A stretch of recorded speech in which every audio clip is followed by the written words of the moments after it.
donne la parole à son Excellence Monsieur Radoslav Sikorski, vice-premier ministre et ministre des Affaires étrangères de la Pologne. Monsieur le Président, Excellences, cette réunion d'urgence du Conseil de sécurité a été demandée parce que, à peine une semaine après l'incursion de la Russie en Pologne, 3 avions de combat russes MiG-31, avec leur transpondeur éteint, ont pénétré l'espace aérien estonien sans autorisation et se sont attardés pendant 12 minutes. Le même jour, 2 chasseurs russes ont violé la zone de sécurité au-dessus d'une plateforme pétrolière polonaise dans notre zone économique en mer Baltique. Ces incidents n'ont pas été reconnus, n'ont pas fait l'objet d'excuses immédiatement. Nous avons toujours laissé cette possibilité à la Russie, mais nous n'avons entendu que des mensonges. Et cela, associé à l'intensification des attaques en Ukraine, semble aller à l'encontre de ce que disait M. Poutine en Alaska. Je cite, s'éloigner de la confrontation et choisir le dialogue. Ces violations d'espace aérien sont vues comme étant délibérées, car il s'agit d'une escalade dans la guerre hybride que mène la Russie contre l'Occident depuis des années, avec les assassinats de responsables politiques, de journalistes, de défenseurs des droits humains, des attaques, des cyberattaques contre des hôpitaux, des institutions financières, des incendies, y compris en Pologne, au Royaume-Uni, en Lituanie, des attaques par la poste au moyen d'appareils incendiaires en Europe, y compris en Allemagne, des attaques contre les ambassades ukrainiennes, en plus de l'espionnage et de la désinformation classique.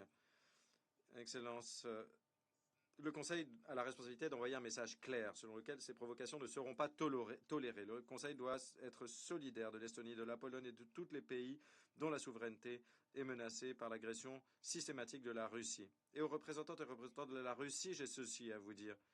Nous savons que vous n'avez cure du droit international et que nous savons que vous êtes incapable de vivre en paix avec vos voisins.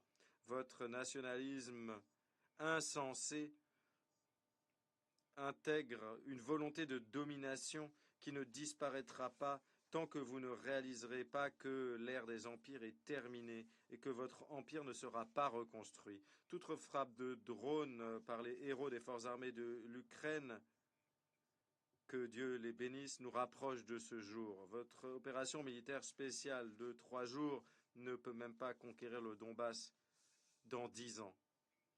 Mais le potentiel de catastrophes criminelles et d'erreurs commises par la Russie demeure.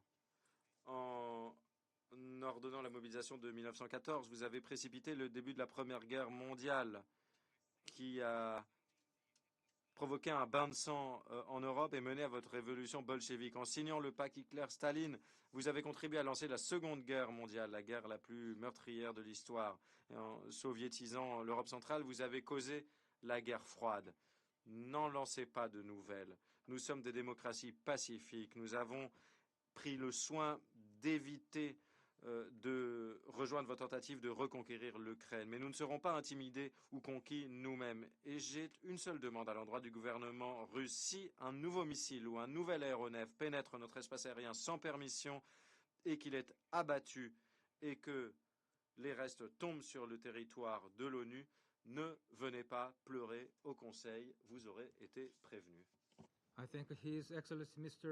Je remercie son Excellence, Monsieur Sikorski, de sa déclaration et je donne la parole à son Excellence,